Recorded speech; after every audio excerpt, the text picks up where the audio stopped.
সকলোকে স্বাগতম জনাইছোঁ মই ৰবুল আমিন আৰু আপোনালোকে চাই আছে নীতিৰ একাডেমি ক'ৰ পৰা চাই আছে নিশ্চয় কমেণ্ট কৰি জনাব এতিয়া চাওক এইটো ভিডিঅ'ত আমি কোৱেশ্চন নাম্বাৰ 1 ৰ পৰা আলোচনা কৰিম MCQৰ ইতিমধ্যে আমি 10টা ভিডিঅ' আলোচনা কৰিছোঁ 10টা কোৱেশ্চন আলোচনা কৰিছোঁ আৰু এইটোত আমি ক্লাছ 11 ৰ চেপ্টাৰ নাম্বাৰ 1 ৰ সেট চেপ্টাৰৰ পৰা আমি আজিৰ ভিডিঅ'ত আৰু 10টা কোৱেশ্চনৰ 10টা MCQৰ বিষয়ে আলোচনা কৰিম সো ভিডিঅ'টো একেলগে নিশ্চয় চাই থাকিব তো ইয়াতে কি আছে কোৱেশ্চন নাম্বাৰ 1 ত কি কৈছে সংহতি এৰ 1 2 3 4 ৰ উপসংহতি কিমান সংখ্যা কিমান মানে এই সংহতিটোৰ 1 2 3 4 লৈ কেনে কিমানটা উপসংহতি আছে তুমি চাবলৈ গ'লে ইয়াত কেইটা মৌল আছে 4টা তাৰ মানে আমাৰ ফৰ্মুলা আছিল 2 টু দি পাৱাৰ k কি মানে কি আছিল সংহতিটোৰ কিমানটা মৌল আছে ইয়াতে 4টা আছে তেতিয়াহ'লে আমি কি লিখিম 2 into 2 into 2 into 2 4বাৰ পূৰণ কৰি দিয়া কিমান আহিব 16 তাৰ মানে ইয়াতে টোটাল 16টা মৌল থাকিব বা 16টা উপসংহতি বনাব পাৰিম তোমালোকে যদি এখানে দেখিব বিচাৰ তেতিয়াহ'লে এনেকৈ লিখিব পাৰা এটা 1 এটা 2 এটা 3 এটা 4 এটা 1 2 এটা 1 3 এটা 1 4 এটা 2 3 এটা 2 4 এটা 3 4 তাৰ পিছত 1 2 3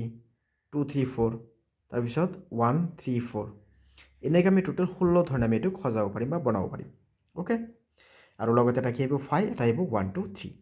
নেক্সট হোৱা এটা কি কৈছে কোৱেশ্চন নাম্বাৰ 2 কি কৈছে এ ইন্টাৰসেকশন 5 যদি হয় তেতিয়ালে ইয়াৰ আনসাৰটো কি আহিব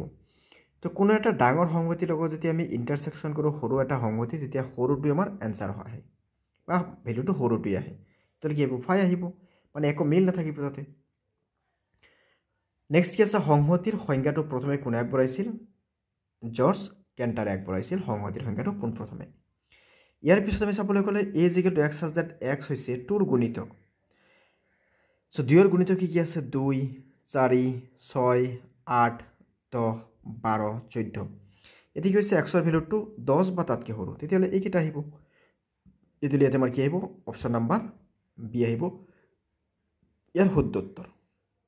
সো ইয়াতে কি আছে 2 আছে 4 আছে 6 আছে 8 আছে কিন্তু সিটো নহয় কিয় 2 আছে 4 আছে 6 আছে 8 টো নাই যাৰ কাৰণে সি নাম্বাৰটো आंसर নহয় নেক্সট নাম্বাৰ 5 ত কি কৈছে 1 2 3 আৰু ইয়াতে কি আছে b ত কি আছে 2 3 4 তো a - b উলিয়াব লাগে তো a - b মানে কি ইয়াতে a ৰ মৌল কি আছে 1 2 3 - b ৰ মৌল কি আছে 2 3 4 তেতিয়ালে ইয়াৰ পৰা আমি ক্যান্সেল কৰিম কোনটো কোনটো ইয়াতে 3 আছে ক্যান্সেল কৰি দিয়া 2 আছে ক্যান্সেল কৰি দিয়া থাকিল কি 1 ওকে তেতিয়ালে a নাম্বাৰটো হ'ব শুদ্ধ উত্তৰ ইয়াতে 4 যেটো আছিল হেতু নাহিব হা তাৰ মানে কথাটো এনেকুৱা যদি এনেকুৱা এটা সেট থাকে a এনেকুৱা এটা সেট আছে b ইয়াতে সাপোজ আছে 1 এটা আছে 2 আৰু 3 এটা আছে 4 তেতিয়ালে যদি আমি a - b কৰো তেতিয়ালে এইখিনি গুছি যাব তো এইখিনি গুছি যোৱা মানে থাকিব কি কেৱল 1 নেক্সট আছে কি নাম্বাৰ 6 ত সংহতিৰ সদস্যবিলাক পুনৰাবৃত্তি হোৱা সংহতিৰ ক্ষেত্ৰত পুনৰাবৃত্তি গণ্য কৰা হয় সংহতিত পুনৰাবৃত্তি গণ্য কৰা নহয় কাৰণ এই যদি এনেকা সংহতি থাকে ইয়াত যদি 1 2 3 দুবাৰ আছে তেতিয়ালে এই 3 দুবাৰ লিখিব আমি নোৱাৰি ইয়াক এবাৰহে লিখিব লাগিব তো পুনৰাবৃত্তি গণ্য কৰা নহয় পুনৰাবৃত্তিটো অসম্ভৱ মানে গণ্য কৰা নহয় এটো পুনৰাবৃত্তি গণ্য কৰা হয় নেক্সট কি আছে সাৰ্বজনীন সংহতি বা ইউনিভাৰ্সাল সেটক সাধাৰণতে ইউৰ দ্বাৰা চিহ্নিত কৰা হয় তাৰ পিছত কি আছে সংহতিৰ এক উপসংহতি কোড থকা দেখুৱা সংহতিৰ এক উপসংহতি কোড থাকে মানে থকা নহয় থাকে হা মানে এটো কোড আছে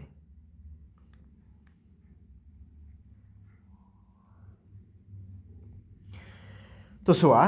যদি এটা সংহতি থাকে এত মৌল আছে সাপোজ 1 2 আৰু বি এটা সংহতি আছে বি সাপোজ মৌল আছে 1 2 আৰু 3 তেতিয়ালে a মাইনাস ইয়াতে a টো কি আছে সাবসেট কাৰ আছে b আছে তেতিয়ালে আমি অপচন a নাম্বাৰটো ইয়াৰ শুদ্ধ উত্তৰ পাম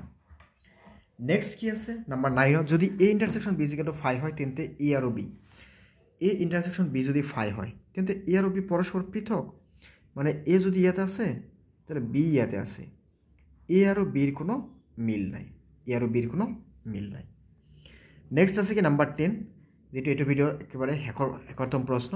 তোমালোকে এটা কাম কৰিবা যদি ভিডিওটো লং ভিডিও লাগে তোমালোকে কমেন্ট কৰি নিশ্চয় জনাবা নাইবা যদি এনেকুৱা শৰ্ট ভিডিও ভাল লাগে তেতিয়া তোমালোকে তথাপিও জনাবা কিবা বেলেগ অসুবিধা হলে তোমালোকে নিশ্চয় কমেন্ট কৰি জনাবা এট লিষ্ট এটা কমেন্ট কৰি জনাবা কোৰ পৰা ভিডিওটো চাই আছা ভিডিওটো কেনে লাগি আছে ওকে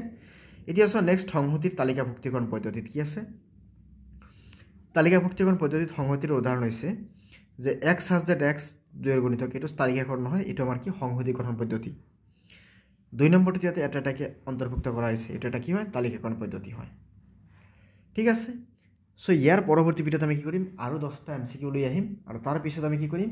এছাৰশন ৰিজন বা উক্তি বা দাবী আৰু কাৰণ তেনেকুৱা ধৰণৰ আমি কোৱেশ্চন লৈ আহিম, সেইবোৰ আমাৰ পৰীক্ষাৰ বাবে বহুত ইম্পৰ্টেণ্ট হ'ব। ওকে, সো আমি আকৌ লগ পাই আছোঁ পৰৱৰ্তী ভিডিঅ'ত। ধন্যবাদ।